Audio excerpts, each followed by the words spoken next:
సిద్దిపేట జిల్లా జగదేవ్పూర్ మండలం తిమ్మాపూర్లో ఇద్దరు యువకులు డెంగ్యూతో మరణించడంతో మాజీ మంత్రి హరీష్ రావు వారి కుటుంబాలను పరామర్శించారు. కొనతం మహేష్, న్యాయని శ్రావణ్ కుమార్ మరణించడం బాధాకరమని, గ్రామంలోని దాదాపుగా 60 కుటుంబాలు డెంగ్యూతో హాస్పిటల్లో చికిత్స పొందుతున్నారని, అనేక మంది ప్రైవేటు ఆసుపత్రిలో డబ్బులు ఖర్చు పెట్టి వైద్యం చేయించుకుంటున్న పరిస్థితి దాపరించిందని హరీష్ రావు మండిపడ్డారు. దీనంతటికీ గ్రామాలలో పారిశుధ్య లోపమే కారణమని మాజీ మంత్రి హరీష్ రావు ఆరోపించారు. గ్రామ పంచాయతీలలో దోమల నివారణకు వాడే బ్లీచింగ్ పౌడర్, ట్రాక్టర్స్ లో డీజిల్ పోయడానికి డబ్బులు లేక చెత్త సేకరణ జరగడంతో గ్రామాలన్నీ కూడా అపరిశుభ్రంగా మారాయని హరీష్ రావు ఎద్దేవా చేశారు. ఇప్పటికైనా ప్రభుత్వం వెంటనే మేల్కొని గ్రామ పంచాయతీలకు నిధులు విడుదల చేయాలని హరీష్ రావు డిమాండ్ చేశారు.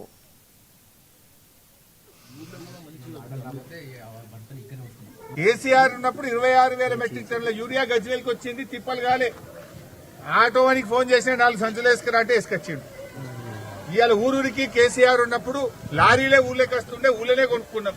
ఇప్పుడు ఏంది, రాత్రి దొంగ రాత్రి పోయి చీకట్ల వండుకుంటున్నారు. కాలరాత్రులు కల్పిస్తున్నాయి రేవంత్ పాలనలో. రాత్రి జాగారం చేస్తున్నారు యూరియా బస్తాల కోసం. రాత్రి పోయి ఆడ వండుకొని రాత్రంతా నిలబడితే దొరికితే ఒక్క సంచి, లేకపోతే లేదు. ఆ సంచి దొరికితే లాటరీ వచ్చినంత ఉన్నది కథ. యూరియా బస్తా దొరికితే లాటరీ తగిలినట్టున్నది. ఎందుకంటే పొద్దున పోయి పొద్దుగడ దాకా లైన్ నిలబడితే దొరికితే ఒక సంచి దొరికినట్టు, లేకపోతే ఉత్తదే టోకెన్ ఇస్తాడు, మళ్ళీ రావాలి మళ్ళీ పోవాలి. అంటే వ్యవసాయం భర్తలు ఇంటికాడ వ్యవసాయం చేస్తే భార్యలు లైన్లలో నిలబడే కాలం వచ్చింది. నువ్వు ఏంది అసలు?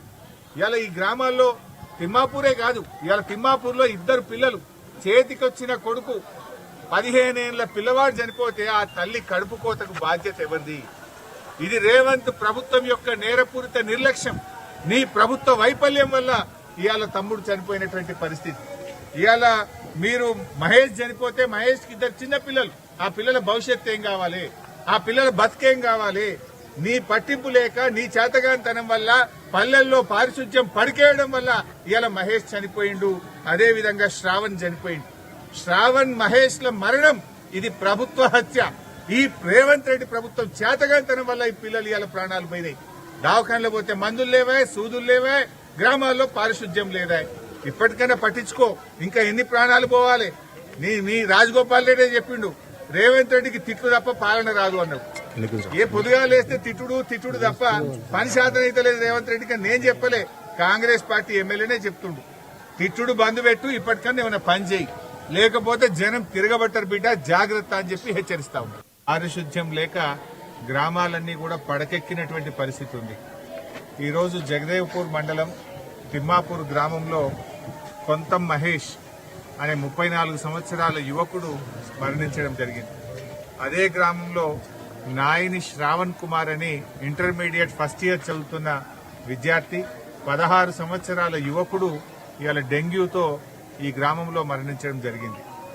గ్రామంలో దాదాపు 50-60 కుటుంబాలు ఆసుపత్రుల్లో చికిత్స పొందుతా ఉన్నారు. అనేక మంది ప్రైవేట్ ఆసుపత్రులకు వెళ్లారు.